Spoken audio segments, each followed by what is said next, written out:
On the Healthy Human Revolution podcast, Dr. Lori Marbas interviews nutrition and lifestyle medicine experts and extraordinary guests whose informative and inspiring stories will empower you with the knowledge to transform your life and health.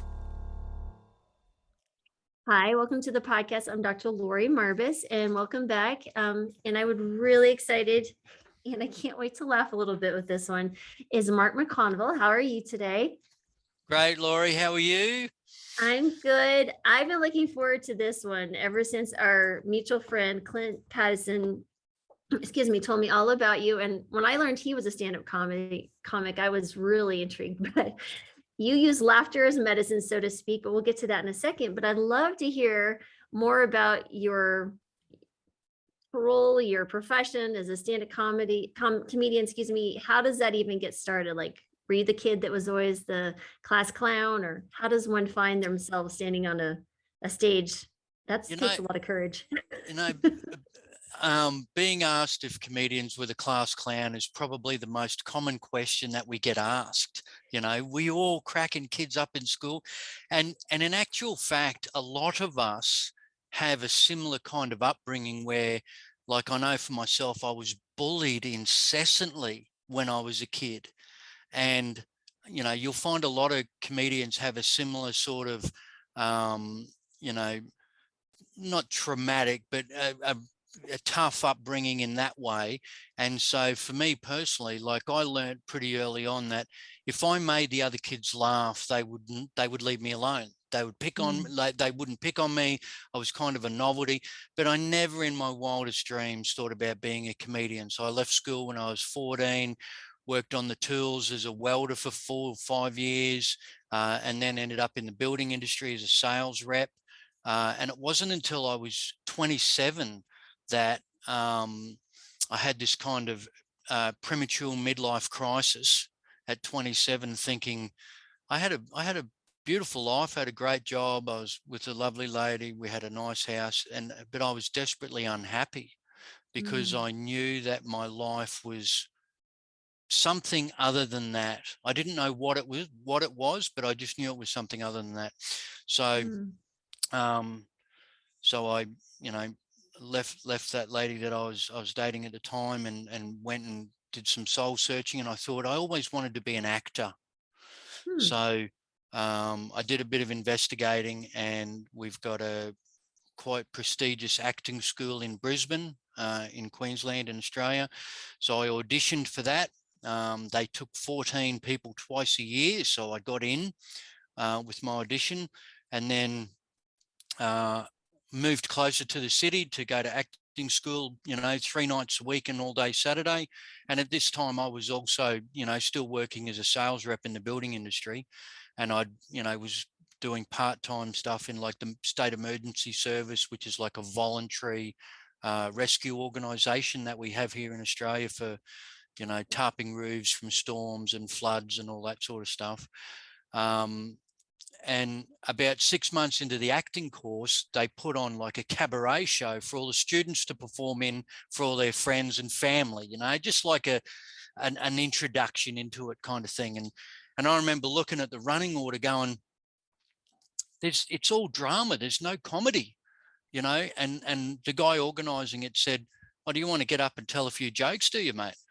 And I was telling jokes on building sites to get customers, and so I went, "Yeah, all right, I don't care, whatever." So so I remember the date specifically. It was April 26, 1998. I walked on stage in this little community hall in front of about 90 people on a Sunday night. I did 10 minutes of like stand up, just telling a couple of stories, old jokes, whatever.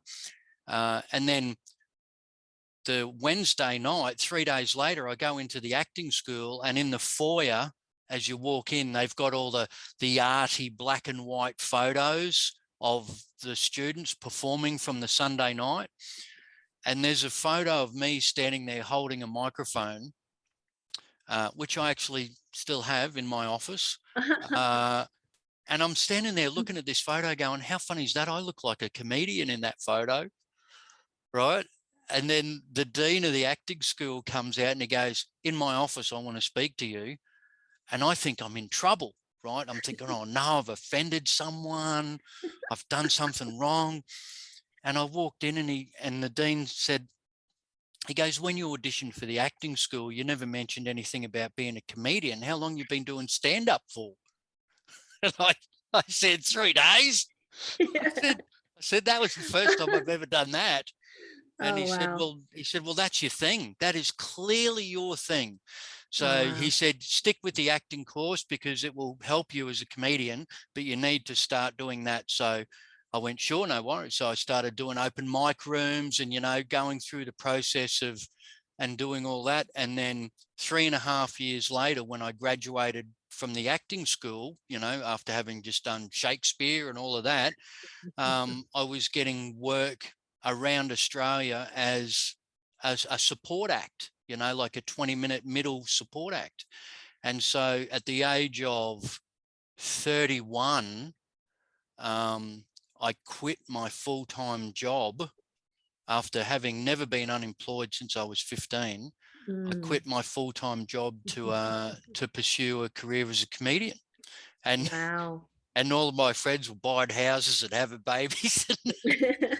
And I was like, nah.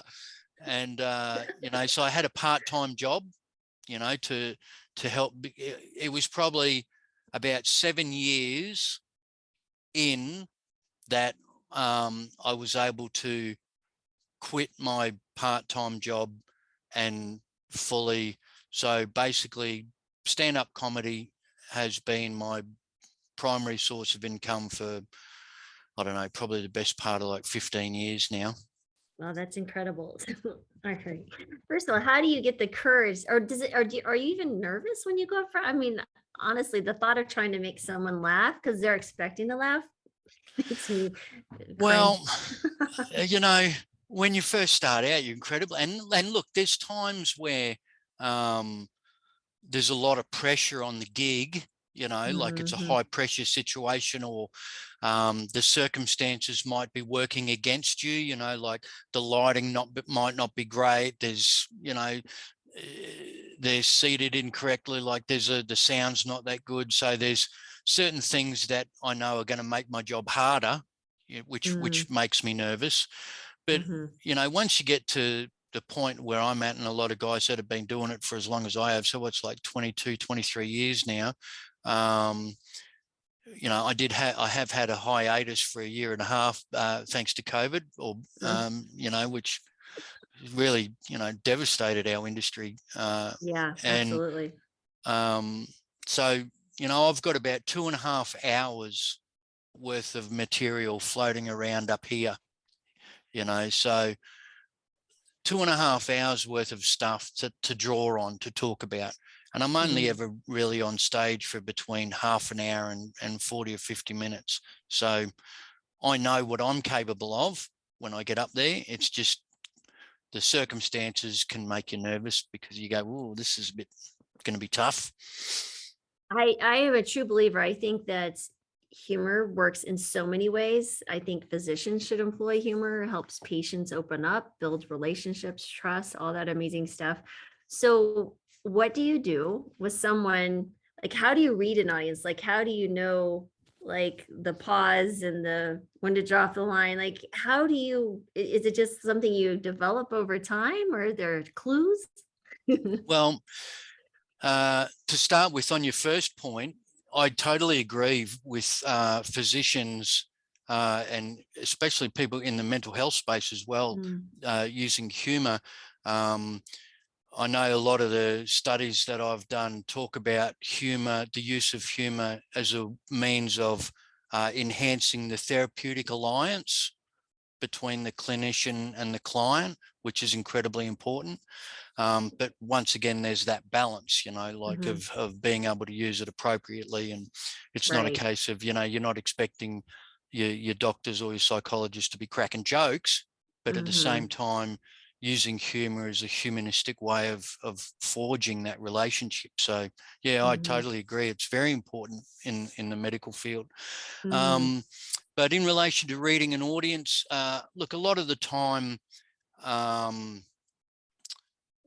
it wasn't until a mate of mine brought this up one day. He said, it's like fishing. If you've ever been fishing, right, and you have different bait, you might have worms, you might have prawn, you know, squid, you might have shrimp, whatever. And our material is like the bait, right? So we're on stage and I might throw out some material about reality TV shows, right? And if the audience bite and they love it and they laugh, I go, right, I've got 10 minutes on that, so I'll keep going. And if they're like not really into that, I go, right, I need to change that bait, talk about relation. One of the easiest topics for a comedian to unite an audience is to talk about relationships, because instantly you're talking about a topic that strikes a chord with everybody in the room, like that, and it's like a go-to. Which relationships, like parental? Yeah, no, the relationships between men and women. Women. Oh, well, yes, of course. There's wonderful things to make fun of there. like it's, and the differences between men and women, and people are in a relationship, they're out of a relationship, they're happy, they're not happy. There's, you know, being single, not being single, having kids, you know, like one of the easiest ways to get a laugh is like yesterday afternoon, I did a, mental health presentation for 300 accountants. Okay. Right. Okay. Okay. And the guy before me spent 50 minutes giving a talk about audits. So they were nodding off when I got on stage.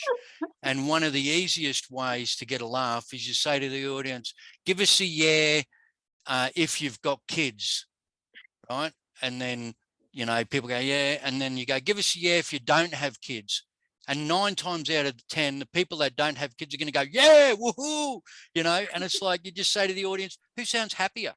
Who sounds like they've got more time? Who sounds like they've got more money? Who sounds like they're more relaxed? Yes, especially that money part.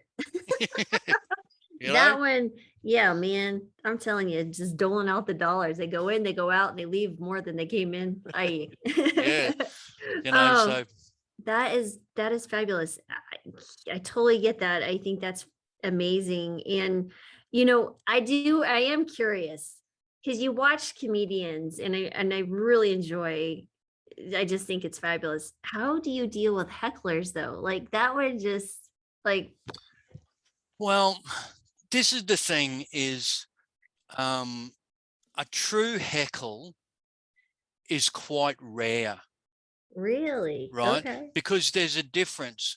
If you're on stage and you're, you know, doing your material or whatever, and you have someone yell something out that they think is funny, right? That's not really being heckled. A true heckle is someone in the audience going, you're rubbish, get off, when's the comedian coming on, next? That's being heckled. Okay. You so know, how do you deal with that? That's well, curious. luckily, you know, if you're doing your job and you're good at what you do, you don't really get that. You know, what you get is people that are drunk that want to contribute to the show. And, you know, sometimes if it's funny, you use it. You go, oh, mate, that was fantastic. I never thought about it that way. Well done. You should write all my material. Anyway, we're talking about this, right? And then that person sits there amongst their group and goes, see, that comedian said I was funny. How good's that? So, and they usually just sit there and be quiet after that. Either that or they've had a little bit too much to drink and they think I'm on a roll here, right? And they try and interrupt the second time, and it's never as funny as the first. So then you can say, look, you had your moment. Clearly you peaked too early. You know, you had a go, but clearly comedy it's not as easy as it looks, mate, is it? But you had a go. I think maybe now, you know, I got the microphone. Stop while you're ahead. Yeah.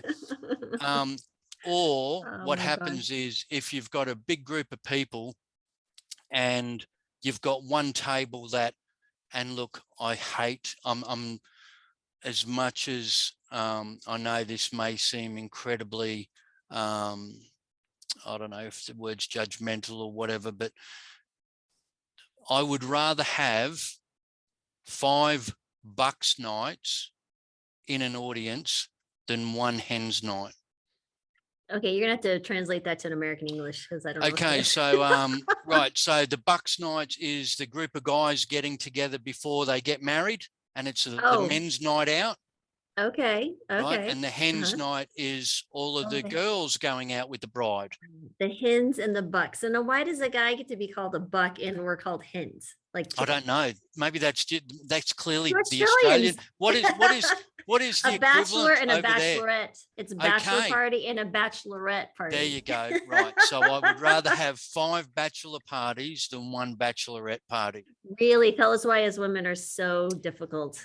Because when this is the thing, is it's when they're all drinking, they're there to catch up. They're there to have a catch up with all their girlfriends, and it's, you know, one person had the idea, let's go to a comedy club, not realizing that they've got to sit there and be quiet during the show, you know, and it's like, they just want to have a good time. They, you know, like, it's not a good idea going to a comedy club for that. So a lot of the time, you know, you might have, and they're drinking and they're talking amongst themselves, and that's disrupting all of the people around them. Right. And it's like, and you end up saying to them, you know, look, I realize you're having a good time, but if you want to have this conversation, you've got to go outside, because at the moment you're spoiling it for everyone around you who is trying to watch the show. What do you reckon, folks? And then all you have to do is say, what do you reckon, folks? And the rest of the audience gives you a round of applause or goes, yeah. And then it's like, I haven't spoken, the audience has spoken, if that makes sense. Oh yeah, a little peer pressure goes a long way, for sure. Yeah. You know, but it can backfire on you, you know, like sometimes I've done that, and a fight's broken out amongst the audience because someone's given someone else a hard time, and it's just like I'm on stage going, well, I'm just going to stand back and watch this now. Oh boy, there could be lots of ways that could go. There's never a dull moment. That's all I have to say, is there's never a dull moment. Man, I mean, it's hard enough being a physician, but I can't imagine in front of lots of people. I mean, I've given speeches, I've done all sorts of things, and I feel like humor can definitely make people pay attention. So what do you do with, have you coached others to do this type of work, or what do you do from that standpoint when you have someone ask you for advice? Yeah, have you had anyone ask you for advice, or even being more humorous? Oh, look, there's some friends of mine that specifically run stand-up comedy courses, right? Yeah, and so you can go and do a 3-week course, which is like, might be 4 hours every Saturday, and at the end of the course, the graduation is a show, you know, that all the students put on. So there's friends of mine that specifically do that, but I was very fortunate when I came through at a time in the comedy industry in Australia that was very nurturing of new comics. You know, there was no YouTube, there was no social media. It was your time on stage in the club, that was it. And so everyone was on tour all around the country constantly. So, you know, headline acts from Sydney and Melbourne would come to Brisbane, where I was based, and they'd do a show, and I would sit there and as a new comedian, I would watch I'd do my 5 minutes at the start, but then I'd watch the headliners and go, wow, that's the level. That's the level that you've got to be at if you want to do this. And so what would happen is those headliners would come through, and, you know, they'd see guys like myself and a couple of others, and they go, you know, you're getting there. You're really doing well at this, you know, like I'll mention your name down in Sydney or Melbourne. And that's how I started touring around Australia. So now, as a professional comedian, when I host, we have what's called open mic nights, which is basically they have a professional comedian as the MC, and then it's all new guys and girls starting out, and they each do 5 minutes, and you're doing it for free. So a lot of time when I'm hosting those shows, like they all know me, so they're happy to ask me questions, or I'm happy to, if they're open to it, I go, look, maybe you could do this or try that or whatever. And so, yeah, I'm a big fan of trying to nurture the new guys coming through, because without the mentoring that I got, like I went from, being brand new open mic doing 5 minutes to headlining the major comedy clubs in about, I think it was about 4 years. That's amazing. So what is some of the biggest mistakes you see the new comedians making that maybe they should think about? They perform to each other. Oh, they what does perform. that mean? So you've got an open mic night, so there'll be 12 new comedians, and they all know each other. They've got their little groups, and they're trying to be, it's strange. There's this new wave of comedians coming through in Australia that they all want to be controversial. They've seen the success of Jim Jeffries and Bill Burr and all of these, controversial comics, Ricky Gervais, and that's what they want to do. Shock the audience into laughing.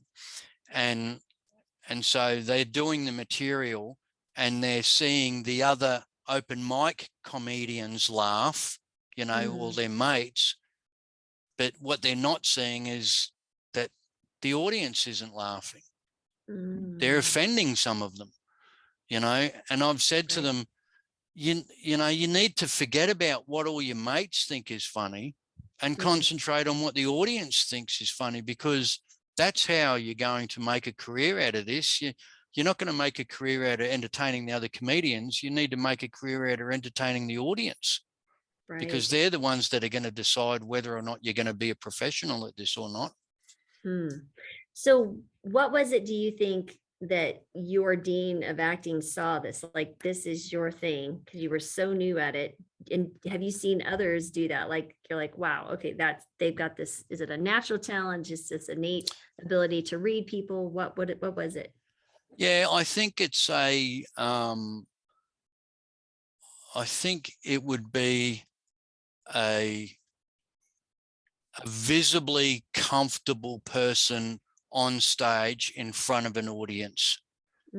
So you can take away the nerves of actually doing that to start with, because we all know it's, quite famous quote by Seinfeld where Jerry talks about the fact that public speaking is the biggest fear of humankind and death is number 2. So at a funeral, you'd rather be in the coffin than given the eulogy. And it's like, so most people have that fear of just being up there to start with. So if you can stand on stage in front of an audience and be comfortable and not nervous, and it's a manner, like it's a conversational. There's a big difference between talking to people and talking at people, if that makes sense. Can you describe that a little bit more, like what that means?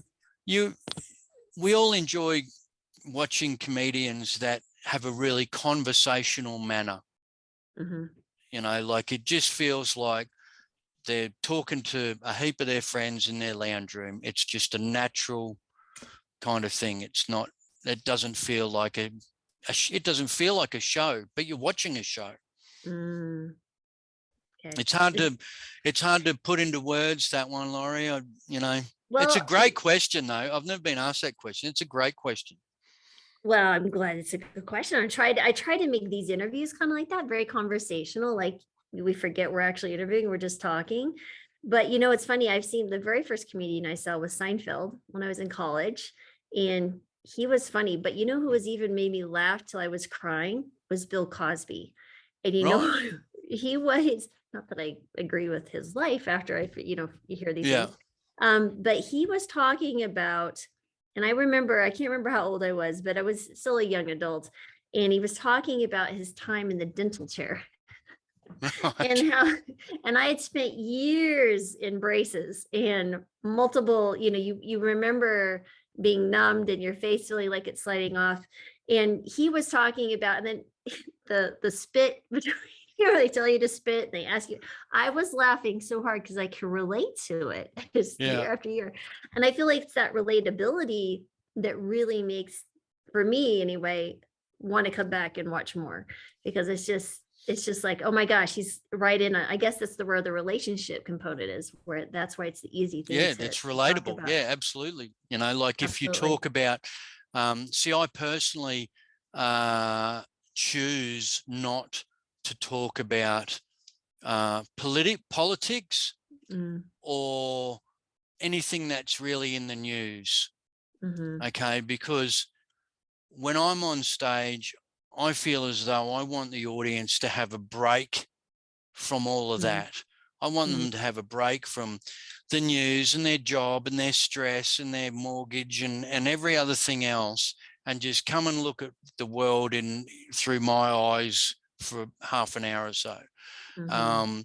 But having said that, some really close friends of mine, that's all they do is political humor and talk about, topical stuff that's in the news, and which is equally as important, that there are comedians out there, talking about that stuff. It's just that I choose not to do it, but they do, and they do it really well, and it's equally as important, I feel.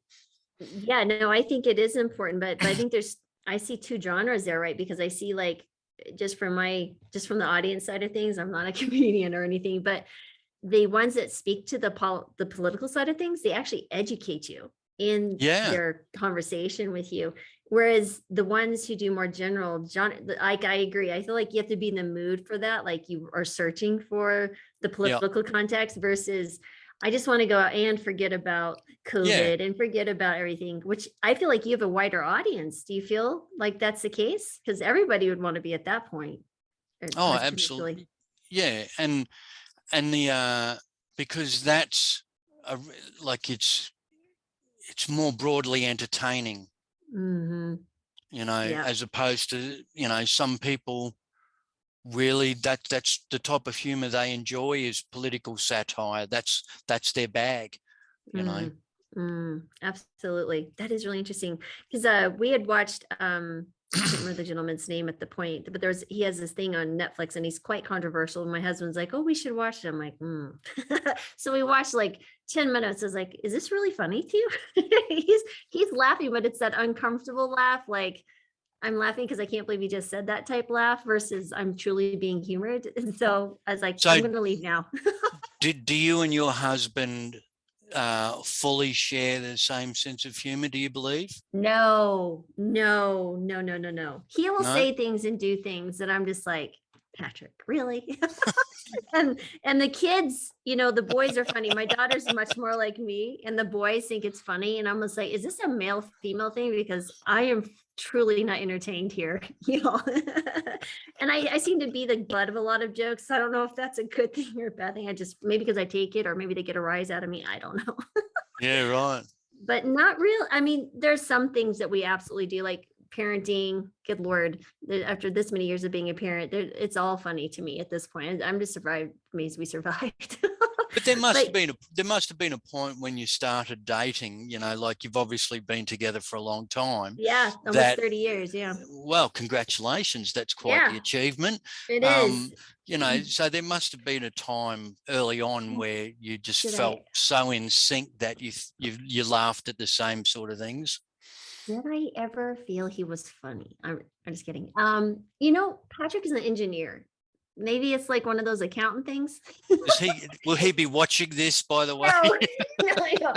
And he's fully, no, he is funny. Like he likes, I don't know. He's just one of the nicest people you'll meet. And then there's some things that he just says, you're just like, I can't believe you just said that. And you kind of laugh because he's like, I don't know how to describe it, but I do adore him and love him, obviously. But he was my first boyfriend. We were like, I was 19. I was like, Wow. so, you know, what it was that was really outside of humor, it was someone who was really cared for you, right? He just really listened. And I feel like that is such a unique trait in a human, just out even Yeah. outside of humor. So, but yeah, no, that I cherish. So in his, he cares for deeply for his relationship. So that's more of the respect there. But yeah, but the joking thing, boy, there's this family. We got some issues, but Yeah. anyway. How do you mind me asking just Uh-oh. quickly? It's slightly off topic, but because when Clint suggested that he introduce us, Yes. Yes. I will admit I Googled you. Oh dear. Because I was like, well, who am I going to be talking to? Right. And so I'm just curious, how long away, like separated in your relationship were you when you were in the Defense Force? Oh, in the military. Oh, so he Yeah. was active duty as well at different times. So we've Oh, spent okay. apart, oh gosh, let me think here. At the most, almost 5 months at one Yeah. time. Yeah. And there were multiple of those. And so, and honestly, being a physician, and so I started medical school with 3 little kids. So they were 5, 3, and 10 months when I went back to medical school. And Wow. so we didn't spend a lot of time as a family unit. We spent a lot of time. He drove 100 miles one way each way. Also, those first 2 years. So things got a little crazy, but yeah. So we spent a lot of time apart, actually. Yeah. So when you look back at that time apart, Yeah. do you feel as though you were still able to share laughter with him when you did Oh yeah. communicate? I think so. Yeah, absolutely. Or it was just always, I was always trying to put out fires, you know, because poor God bless him. When I was deployed, I left him with, how old was Emily? 13-year-old female, an 11-year-old boy, and a 9-year-old boy, and his 2 parents lived with us. You know And what? I want to interview that guy. Can you tee that up? Because I really want to interview that guy, because he has got to have some pearls of wisdom. well, there's a reason he's balding and gray and white hair. You know what was funny though, is I planned everything. I'm a planner. I'm not a procrastinator. And we talked about that. Actually, we actually make fun of him playing pickleball all the time. He's what, 50? How old is he now? He's almost 52. And playing pickleball, and so we joke around. He takes the jokes for you. But you know what I did is I planned everything because I knew I'd be gone over the holidays. So I ordered Christmas, because he was not going to do the Santa thing because I couldn't rely on him to do the Santa thing. So you know what he does? I order all this stuff for the kids and I message him. I was like, please wrap these up. This is their Santa gifts. All he does is he all there from Amazon. He throws them under the tree, completely unwrapped in one box. And my kids still talk about this. Like, Mom, you remember that Christmas of 2007 when Dad just threw everything under the tree? I'm like, oh my God. It's those things that we laugh about, is like, I can't believe that you just did that or said that. Well, that is kudos, yeah, so kudos to you. Kudos to you. There's lots of humor in making fun of ours. Maybe that's it. I feel like it's for me as a physician, and maybe you can tell me if someone who's looking to bring more humor into the relationships, being professional or personal, what is the easiest inroads? Like, is it the relationship topic again? For me, it's just making fun of things I've said or done. It's really easy to make fun of me because I do plenty of those things. So, and I'm fine with it. Yeah. So what works, do you think, for most people? Well, when I'm doing my laughter clinic presentation, at the end of the presentation, when I'm going into some, tools and strategies that people can use in their personal and professional lives, I think one of the most important questions that you could ask yourself for those playing at home is, what makes me laugh? Right? That's a good one. Yeah. That is probably the most important place you need to start. What is it that makes me laugh? Because it will be different for everybody. Like I said this yesterday, I had 300 people at this conference. I said, what makes everyone laugh in this room will be different because your sense of humor is so unique to you. And it is your sense of humor today is a culmination of your entire life leading up to this moment, what you find funny. And there might be things you find funny now that you didn't 10 years ago, or there might be things that you didn't laugh at 20 years ago that now you think are hilarious, and the easiest way to prove that everyone's sense of humor is so different. So I do a lot of work with the first responders, the police, the paramedics, the firefighters, return service people, prison guards. And I can tell you now, what makes a police officer or a paramedic laugh is most likely going to offend a primary school teacher. I was going to say, yes, yes, it would. And I say, does that make it wrong? Absolutely not, because they are using what's called self-enhancing style of humor as a psychological coping mechanism to build resilience in the face of trauma. And in psychological terms, using humor in that way is classified as like a level 4 mature coping mechanism. It's one of the most powerful tools to overcome stress, is to be able to find the humor in a situation. So asking yourself, what makes me laugh, is a fantastic place to start, because, you've just shown that between you and Patrick, like what makes you laugh. I'm curious as to, what he was thinking when he put all of those presents in that He's thinking, box. thank God my wife ordered this, because I wasn't thinking about it. Like I was thinking, I'd love to know whether or not he was thinking in the back of his mind, am I going to get away with this? Is she going to think this is funny? Are we going to talk about, like he might be a planner himself. He might have thought, you know what, we are going to be talking about this event in our 80s. And you know what? You're welcome, is what he might be thinking. Okay, I gotta tell you, first of all, this is great. There's so many things I want to talk to you about. So first of all, I love this. What makes me laugh? I'm going to start asking my patients, asking them what makes you laugh, because I have so many patients that are, dealing with all sorts of stuff. Thank you for that. That's Jim. And I want to get back to that in a second, but I will have to say this one quick story. There is something that we've been talking about for almost 30 years that Patrick did. Okay, I'm just going to make fun of Pat. He's going to... We went on our honeymoon in 1993. Okay. We were very lucky, just graduated college. His parents paid for a trip to Hawaii. And we go out and on these little boogie boards in the Pacific Ocean. I grew up in the desert in a family with no money. So this was amazing to me. Yeah. And we get out there, we're swimming around, and I'm thinking this is the coolest thing ever, maybe 200 yards offshore. And suddenly there's this school of fish that just come flying out of the ocean. And then I'm like, wow, check it out. That's so cool. Did you see that? Because I'm like looking and I didn't hear anything. So I turn around and he's halfway back to shore. And I'm like, what's going on? I was like, did he get hurt or something? So I start swimming back and I come back and he goes, well, where there's a school of fish, there are sharks. And I was like, so you left your, I don't know, I've been your wife for like a week out there as shark bait? On your honeymoon as well.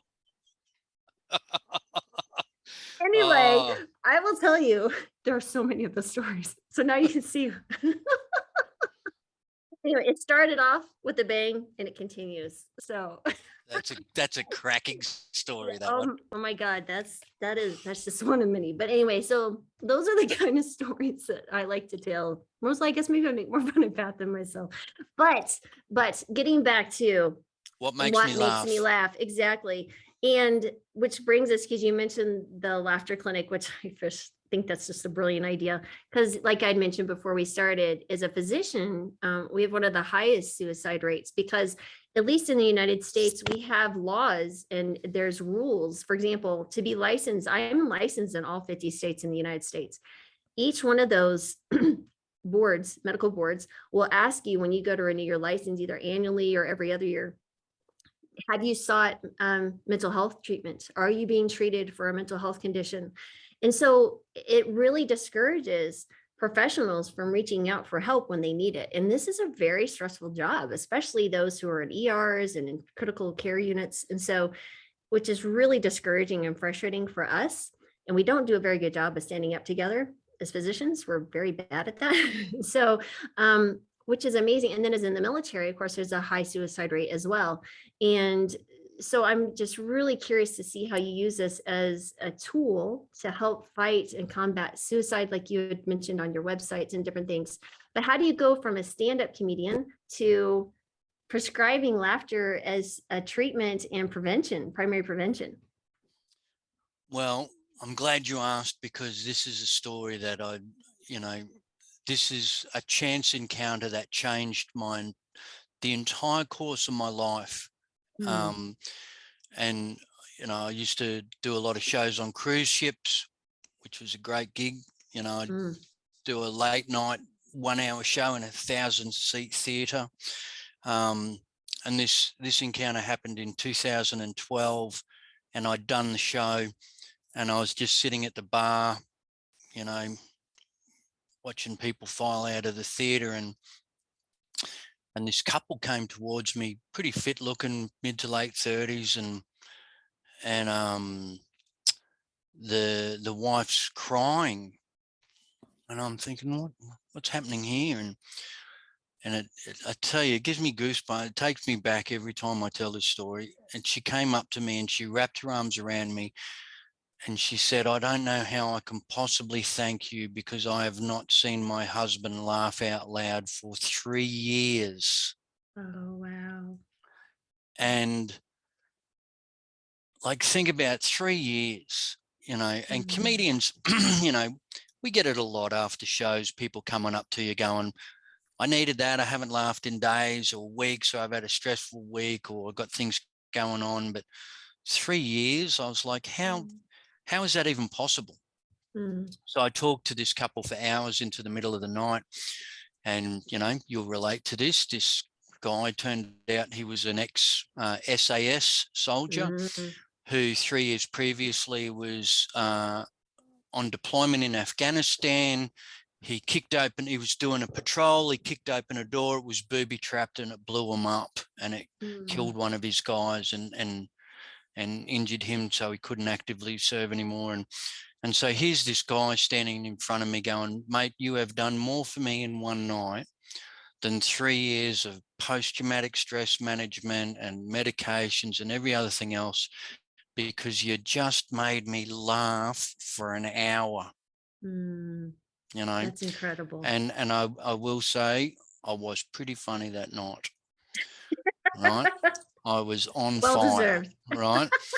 Well, obviously the universe was aligning you up to be with someone. Yeah, and his wife was the one that really brought it to my attention, because she was annoyed at the fact that she said, "Why is it that for the last 3 years, the people looking after my husband's rehabilitation at no point had said to him, 'Are you still able to laugh?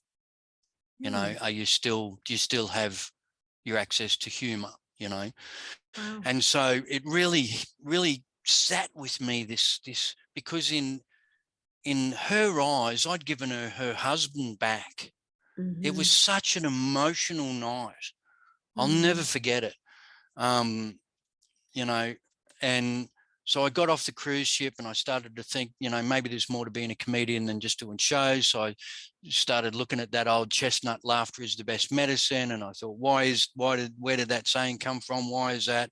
What does humor do? Laughter to the body. And then that led me to the rates of stress, anxiety, and depression. And then that led me to investigating, the rates of suicide and attempted suicide. And in Australia, obviously, our population size is very different to that of the United States. So in Australia, we average around 3,000 to 3,300 people a year die by suicide, which is double the road toll in our country.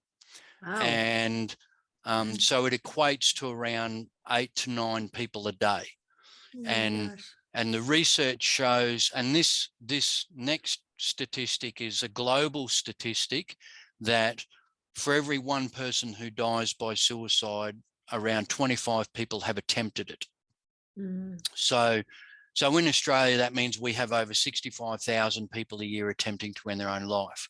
And to me, I was like, this is an incredible problem in society, that I just happen to work in an industry that could have a positive impact on this.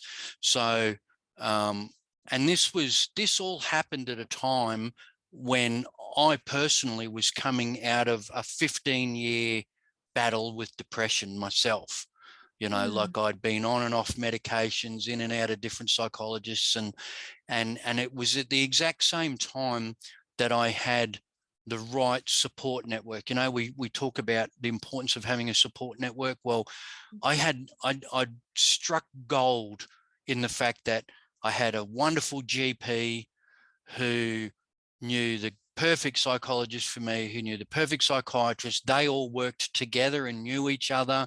I'd met this other guy who was who'd turned into a business mentor, and so my 3 health professionals said, look, we're going to help you, but it's not going to be overnight. Commit to what we want for 2 years. You know, give us 2 years to change everything for you. So I did that, and the change was incredible. So, and my business mentor said, this idea of using humor and laughter to combat stress and anxiety and depression is fantastic. You need to get a university on board to do research. That's how things happen. So we're very lucky in Brisbane, in Queensland, Australia. We have the Australian Institute for Suicide Research and Prevention at Griffith University. And this is one of 5 places in the world that is on the World Health Organization Collaborating Committee for Suicide Prevention. So I went in there, told them my story and what I wanted to do. They said, look, we think there's totally something to be said for what you want to do in relation to using this for suicide prevention. We think you should come and study this master's degree in suicidology.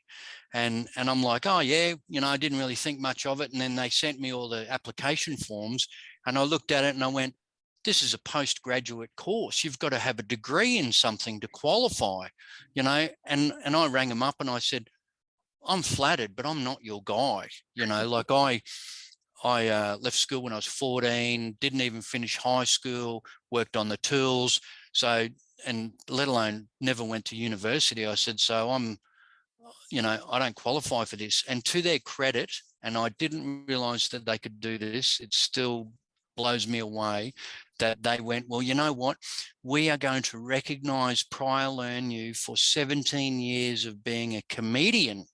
That's awesome. That we believe you have something to offer the field of suicide prevention.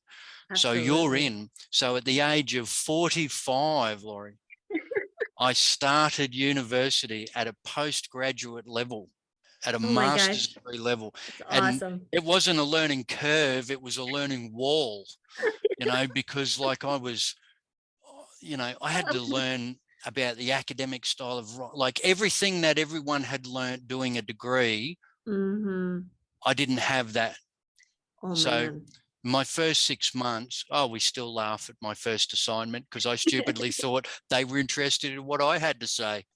You know? And my senior lecturer goes, there's a thing called referencing, champ. So, but there's 2 things that I'm incredibly proud of in my life. And one is that in the second year of that master's degree, I turned everything around to the point where at the end of the second year, I got an award called the Griffith Award for Academic Excellence because I had a grade point average of over 6 for the entire year. That put me in the top 5% of all students. That's incredible. That speaks volumes. Yes, absolutely. And that I finished it, you know, like I completed the master's degree. I designed a 5-week human laughter education program for people with stress, anxiety, and depression. I managed to put together a pilot study, which took me about 6 months to get ethics approval to make that happen, but I did it. And and so, yes, I graduated with this Masters of Suicidology, which is quite a rare qualification. And now, and that's what led me to, doing the laughter clinic, keynote presentations and workshops, and the 5-week human laughter program. But I got to tell you, it's so many times people read my bio and they go, so you're a comedian, but you talk about suicide. How does that work? Yeah. How does that work? What do you do? So when you're going into like, what is the application of the work they do? I can kind of see it from my standpoint as a physician and so to give you a quick example, so yesterday afternoon I did a laughter clinic, 1-hour keynote presentation for 300 accountants. Right? And I was the last plenary speaker of a 3-day conference, right? So the presentation basically starts with me going on stage, and it's all, I give them that story about how it is that I came to be here. And then I talk about self-care is so incredibly important, because in the field of suicide prevention, as you would very well know, being a physician, early intervention is everything. Early intervention is everything. Too many times my wife has a fantastic saying that she believes that a lot of the suicide prevention is the equivalent of putting the ambulance at the bottom of the cliff. When in actual fact, I don't want to put the ambulance at the top of the cliff. I want to put it over here so people aren't even walking to the cliff in the first place. Right. So my laughter clinic focuses on self-care. I bring up a photo of the oxygen mask on a plane, that one that drops down. I go, remember what they ask you to do with this. Put it on yourself first before helping others. And the reason for that is you're no use to anyone if you're suffocating. And our life is exactly the same, right? But too often we're all busy and self-care gets shuffled to the bottom of the to-do list because we're trying to do things for everybody else. When in actual fact, if we want to be the best for everyone else, we've got to focus on self-care and not have it be viewed as being selfish, So, and I say to the audience, everything that I'm talking about is nothing new. I'm not reinventing the wheel. So I say I've got 4 reminders that if you remind yourself about these 4 things, at the center of it is psychological well-being. So those reminders are that there are things in your life that make you happy. There are things in your life to be grateful for. There are things in your life to look forward to. And there are things in your life that make you laugh. Right. And so I say top 5 things that make you happy. Right. And I go out into the audience, stand up. How you going? What's your name? 5 things that make you happy. 3 things that you're grateful for. Right. What are you looking forward to in the next 2 days, in the next 2 weeks, in the next 2 months? Talk to me. Right. And then and there are things in your life that make you laugh. So then I give them 10 minutes of stand up in the middle of the presentation, get them all laughing. And then at the end of the 10 minutes, I go, right, now stop and just pay attention to how you're feeling right now after just having had a laugh for 10 minutes. This is what's happening to you physically, psychologically. These are the tools. Ask yourself, what makes me laugh?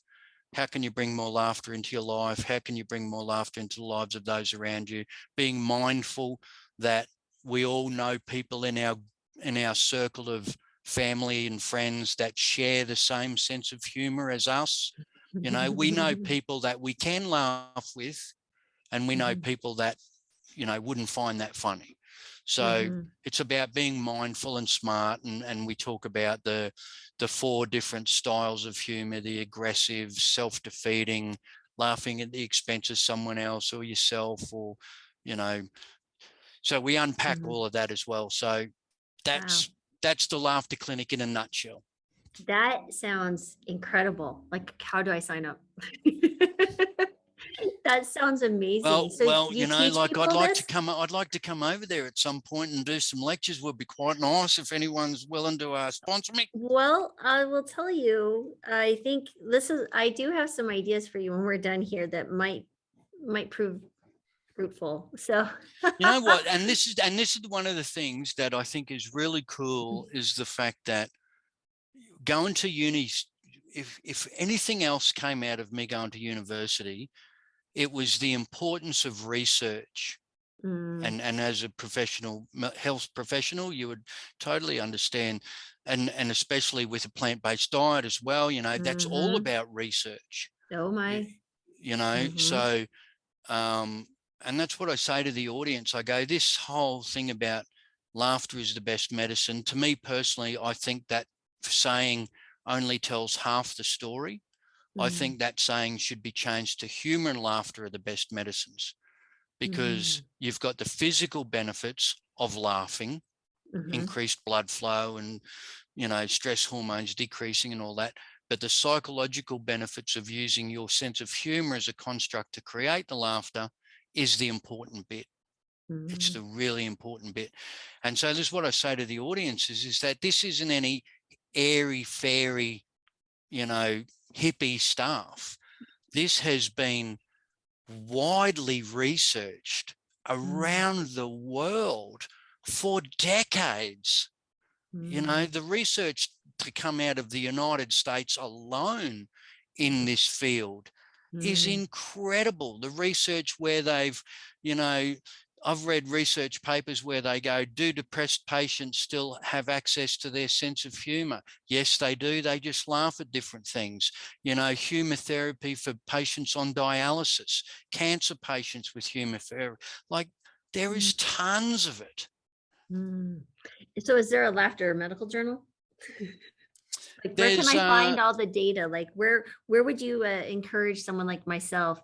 Because I do lifestyle medicine, right? So we're talking about incorporating healthy habits of sleep, nutrition, stress reduction, community building, always with patients. And where would we go to learn how to do this or move forward in using what tools we can to help others? Well, I know down in this part of the world, we have the Australasian Humour Studies Network, which is kind of a bit of a closed group, but it's so easily accessible. You know, like you could do, I know pretty much anybody has access to documents on Google Scholar or any PubMed. Yeah, exactly. WebMed, and, you know, you type in health benefits of humor or health benefits of laughter, and, you know, grab a coffee and get comfortable, because you're going to be sitting there reading for a long time. Cool. No, I think I love going down rabbit holes. There's lots of books here in place. It's a mess over here, but up here on this side of the world, I love doing that for patients. And so how is everything going? You know, because one of my things is this is really weird. Before COVID, or BC, I used to talk about, in my humor and laughter education program, monitoring your media input. Okay, because the news is very negative prior to COVID, you know, like for sure. And so, and a lot of psychologists that I work with, one of the first questions they ask people is, well, how much news are you exposed to, you know? So, and I used to be quite proud of the fact when I was giving these presentations before COVID, where I would say, I have not watched a half-hour news bulletin in 2.5 years, right? I would get my news in the car on the radio, because it's only a couple of minutes and it's no visuals. And with social media, something bad happens, usually find out about it. But then when COVID hit and the world just, you know, and I lost 8 months worth of work in 4 days, like a lot of people in my industry, I found myself glued to the news, you know, and even now, like 1.5 years, nearly 2 years in, I'm still watching the news, because I don't, you know, very much what's happening in Australia is, you know, things can change on an hour-to-hour basis, let alone day by day. So, but I haven't really seen what's been happening in your neck of the woods for a while now. How are you guys placed over there? Well, it's like 50 independent countries. So Right. That's going to be difficult. yeah, it's not exactly easy. So, But and can you travel from state to state? oh yeah, of course, 100%. That was never not able to do that.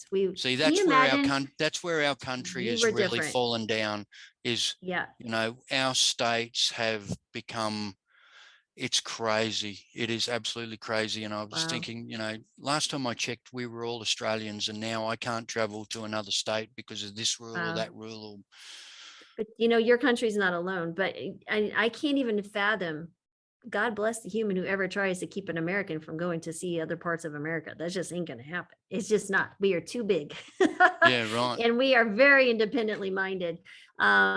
But what was hard enough was the initial restrictions, shutting down the schools, and then the mask mandates, and now, you know, of course, the vaccine, which I think everywhere is suffering. They're dealing with different belief systems and things. And as a physician, especially in the line of work that I do, which I'm still a physician, I'm an MD, and I'm working with traditional medicine and trying to get people off of medicine by doing better in their health, but I still use both. And so I'll get patients make an appointment just to tell me, I don't think you should be promoting this or doing that. And I'm like, well, that's fine. I tend to look towards science, and I'm a big fan of getting out of this pandemic as quickly as possible with the least amount of, potential damage. So it's really interesting. And I honestly, there were years we didn't even have a television. And I didn't watch the news very much even during this pandemic, because I just went to scientific resources and was just trying to figure out what my colleagues were doing, what they needed. And doing telemedicine has been very helpful for me. It's kept me out of the fray. But now my daughter is a physician and is a resident in family medicine. She's in the thick of it. So I worry about those type of things. But yeah, and how have you noticed your patients? Like, what's the general consensus of because I'm assuming that you have your, patients that see you from a medical perspective, and then you've got your patients that see you from a, along the lines of the plant-based health and that sort of, is that, and is that right? That's two different avenues? Yeah, I have I have those who've been on a whole food plant-based diet, are very healthy. Like, I have some stellar, amazingly healthy 85-year-old patients, right? There's like, I just want to make sure I'm eating enough vegetables and getting my stuff. And I'm like, oh, this will be easy and delightful, and I'll see you next year. Then there's those that most of my patients are actually very ill. They're they start Googling, how do I get rid of, diabetic neuropathy, or improve my diabetes, my hypertension, my high cholesterol. I had a heart attack 2 weeks ago. I had one of those patients yesterday. Or I was just diagnosed with cancer. What do I do? And so, honestly, we have such a wide variety of patients. Talk about stress. That I feel like that is ritual, because I want to make sure I do right by them in everything, and make sure I'm being very careful and not giving them, you don't want to give them false hopes, but also know that I need them to do things to improve their health, even though we may not fully see reversal, but at least we can see some improvement in their health, because some cancers are not going to respond, but we can at least make your diabetes better, if you have cancer, or we can make the high blood pressure get better. So, or make your mood better with better food choices and things. So there's a big variety. And we have patients who are coming from this who had never heard of lifestyle medicine, using plants to get better, or that it was even possible that they could get better, versus the others. And so, but the interplay between them is the same.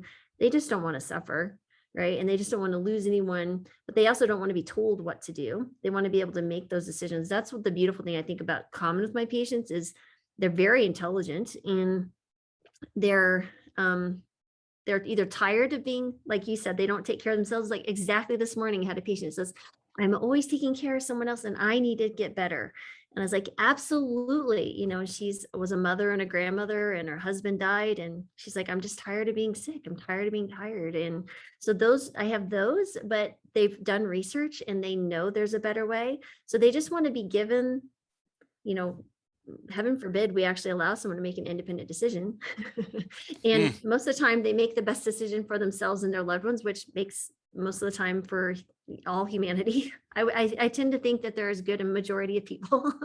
Yeah. But we have to treat them as such with respect. And so that's kind of where we're at. But we have, like in Colorado, which is an amazing state, we have a high vaccination rate. But right now we're having some of the highest COVID cases, and we don't really know why. Then we have those like in the Southeast, Florida, Mississippi, Alabama, who didn't vaccinate and had some of the highest rates in the beginning, and that's settling down now. But I just think it's just that we're in different waves, right, across the country, and we'll all eventually hopefully get down to where the Southeast is. But it's just fascinating. And for me, what's been terrifying is just the people and the responses to one another. It's just utterly. Yeah, it's really, like the crazy thing is that in Australia at the moment, we have, people taking to the streets in protest about government mandates and this sort of stuff. And for years we would sit back and in our lounge rooms in Australia and watch people protesting in other countries, and usually in Europe somewhere, and you think to yourself, well, wouldn't you hate to live there, that the people are that disenfranchised with their governments that they take to the streets. And now we find our country is in that position. And it's this, this divide in society between, like the rules that they're putting in place. It's you've got the Prime Minister of our country coming on and saying, I don't want to make vaccines mandatory. And yet, so you think, oh, okay, cool. But now for me personally, if I didn't have the jab, I wouldn't be able to travel anywhere and do any work because I can't get into another state. Or if I do go to another state, I can't come back into my state unless I can prove that I'm fully vaccinated.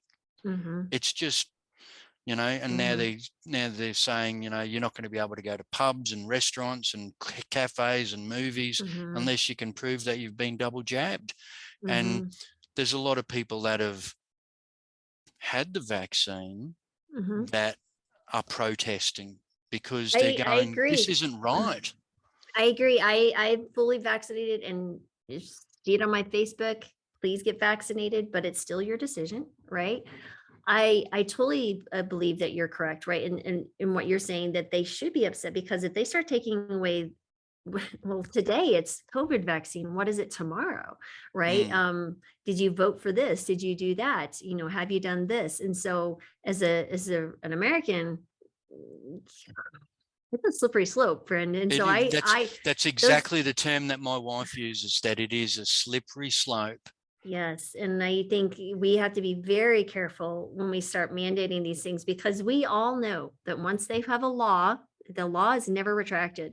It's like things don't go backwards in big government. That's just not how it works. And it's unfortunate that we have to take to the streets, that our governments, I try to understand these are human beings, and nobody's dealt with a worldwide pandemic like this before. So I feel that wonderful word, unprecedented.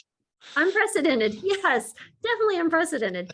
Exactly. I try to always be, when people get heated up, I was like, listen, we're all doing the best we can. And I hope at the end of this, we can all look back and say, we didn't do too bad a job, but what can we learn? It's always that there's always a lesson to be learned, 100%. And I tell my daughters, like, listen, Emily, you have the best opportunity, because who else went through medical school during a pandemic and now is going through residency in a pandemic? And you're seeing all these things. She was in Texas for training. Okay. Wow. And now she's in the Northeast in Boston. So you can't get too, talk about polar opposite cultures, right? And she was raised in a fairly conservative military family. And so but I'm also plant-based, tend to be more, I believe in climate change and promoting environmental, stewardship. So there's a lot of contradictions in my poor little brain, but there's so much more we could be doing. And I just feel like we just need to communicate and stop thinking before we start listening. It gets to that listening side of things. Anyway, but that's just my 2 cents worth, but I just try to get people off their diabetes meds. Yeah, well done. And trying to get people to laugh at the moment can be tough, because you've got a lot of people unraveling, and the term, it's okay to not be okay. has never been more true than what it is right now. You know, if you're, you know, one of the things we talk about in suicide prevention is about the active listening and the validating of someone's stress and emotions. And it's like, you know, the most powerful thing you can say to someone is, well, you know what, if I was in that position, I'd be struggling too. You know, and it's, you know, you're not alone in that respect. Everyone's going through this. And so it is totally acceptable for you to be stressed out. And this is the thing is, prior to COVID, and I'm not familiar obviously with the statistics in this field in your country, but prior to COVID in Australia, we already had a problem in society with levels of stress and anxiety and depression. Absolutely. You know, and so now we've got this, like if you suffered from high level anxiety prior to COVID, you are not doing well now. Absolutely. Well, and then, you know, everyone has been boxed away and, you know, isolated, and that human connection has been declining. And absolutely. We have this term in Australia that they've been using, social distancing, and every single time I get the opportunity to talk to people about it, I go, what they're asking us to be is physically distanced.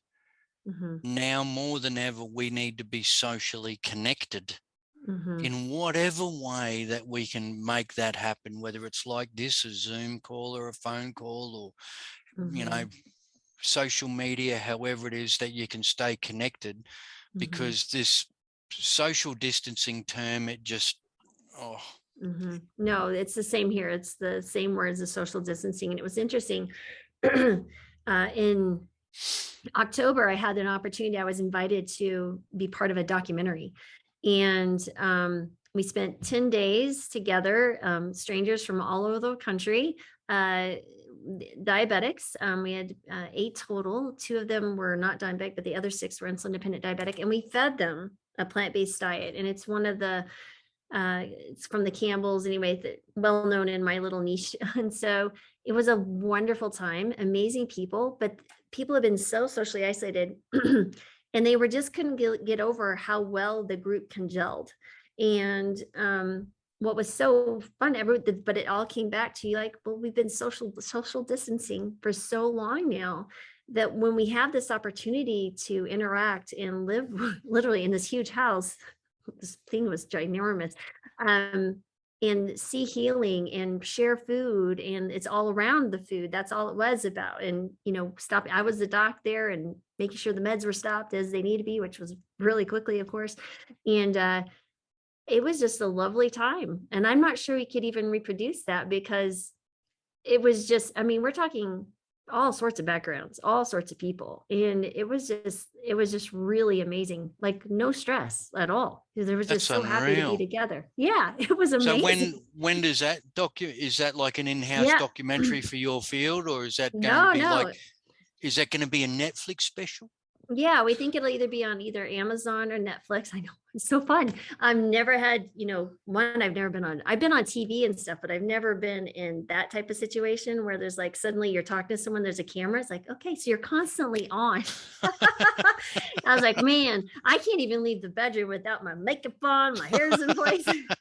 Make sure is this a good color for me? Looking slim today. And, so those are my thoughts running out of the house, and I'm making sure I'm staying on top of the patients and all that other stuff. But yeah, so we're hoping it'll involve some really cool things happening. So hopefully in the spring. It's a lot of footage. I don't know how they do it. They're remarkable individuals who can take that information. Like my son, my youngest, is a film major. I was like, how do you guys do that? And my other one's a marketing major. I was like, you guys are incredible. So you just take this stuff and make it, make it good. So we'll see. I'm just really excited. But that's cool. It was really fun. And so, but yeah, I getting back to that piece of the social distancing, I'm really looking forward to where we can just go and do things and not have to worry about who's wearing a mask, who's not, who's been jabbed, who's not. And, like in school and in, law enforcement, in prison or whatever, you are isolated from everybody else as a way of punishing you. Right. That's true. You know, solitary confinement is punishment. Yeah, absolutely. And so if you are a single person living by yourself, Mm-hmm. you know, that's it. You can't, you know, in Australia, they recently allowed you to have, I think it was 1 or 2, if you were a single person living by yourself, you were allowed 1 person or 2 people that you could Wow. physically communicate, like they could come to your house or you could go to their house or something. Your bubble. Yeah, your little bubble, you know. So yeah, and look, but as bad as what everything is, you know, and this is one of the important things about the gratitude exercise, you know, like it is, you know, doom and gloom for a lot of people. And, you know, I know myself personally, I'm incredibly grateful for so much at a time when so many people, like we have a lot of people in Australia at the moment, you know, businesses closing down and, you know, people changing jobs, and just, it's incredible, like the restaurants and all that, the amount of businesses that haven't survived, that have been their life for so long, you know. So to be in a position where,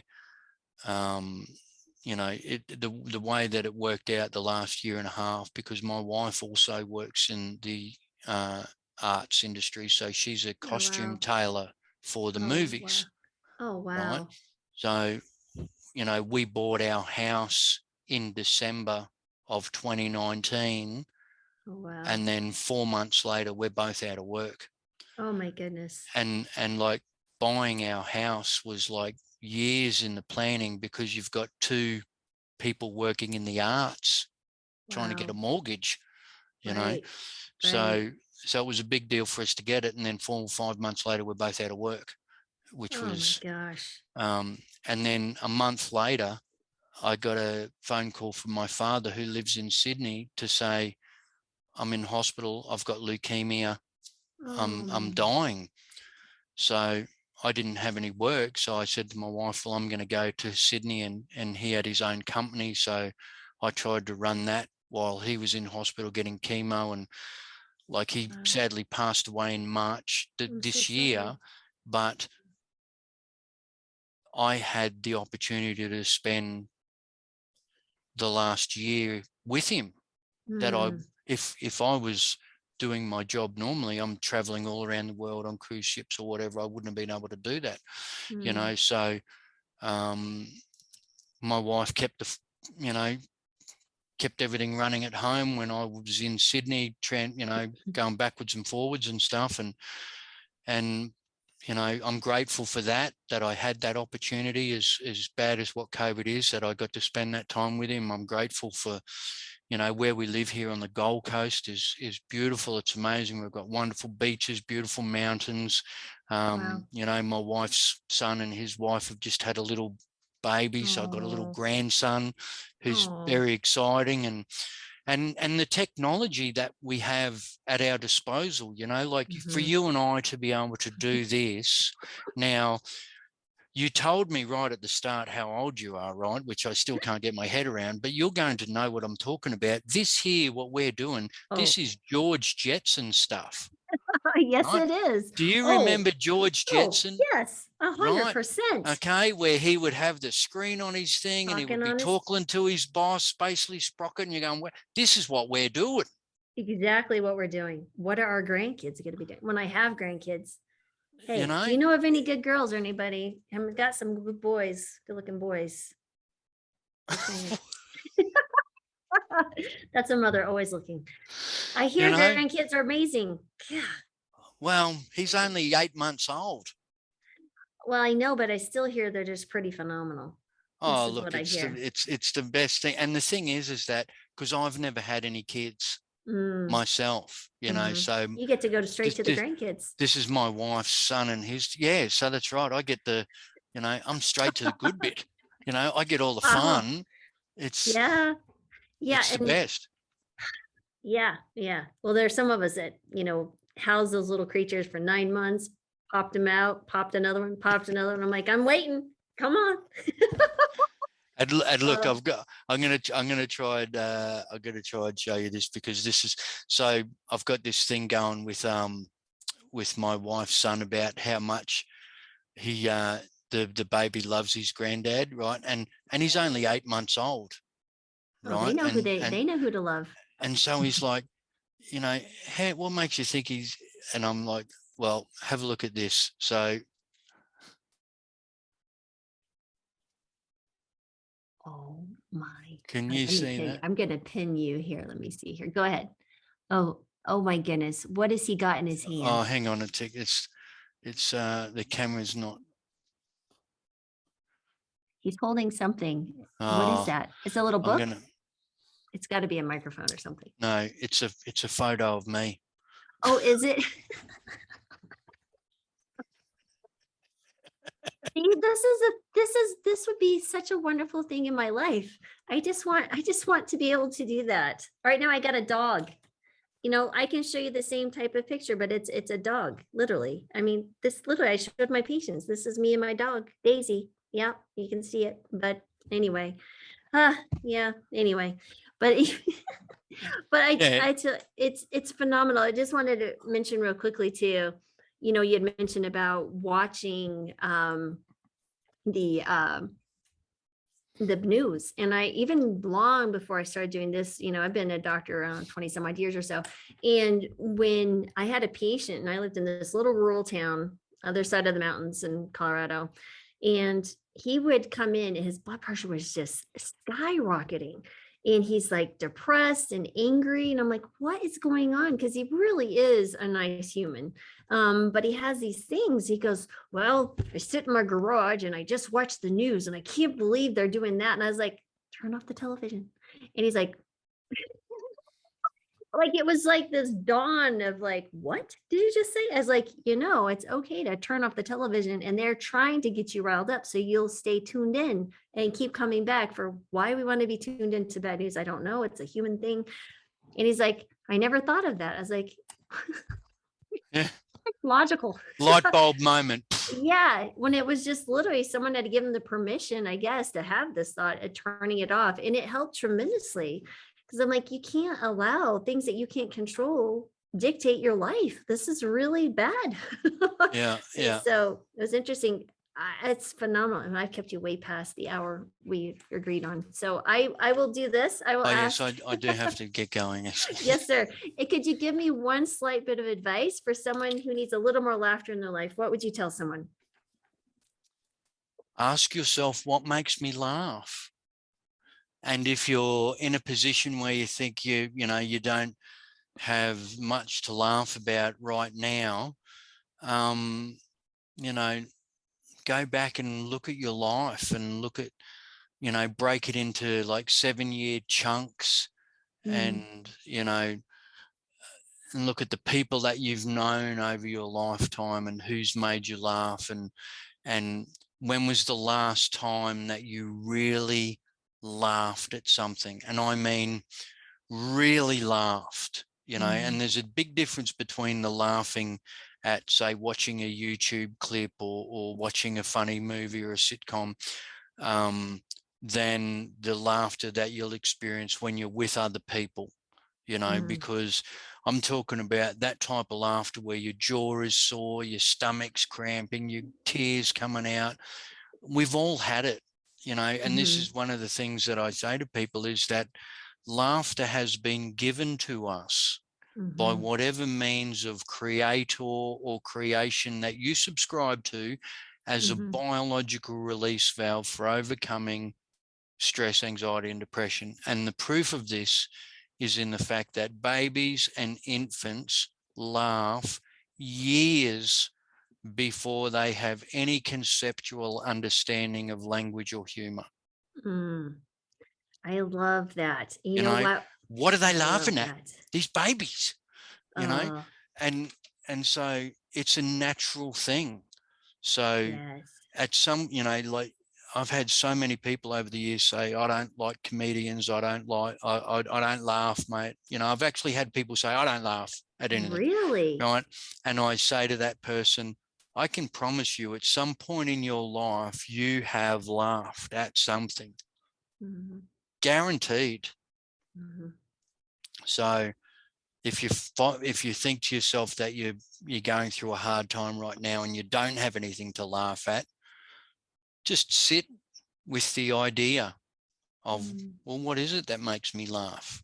You know, and then once you're able to articulate an answer to that, then you can go about ways of trying to bring more laughter into your life. You know, I like Billy Connolly.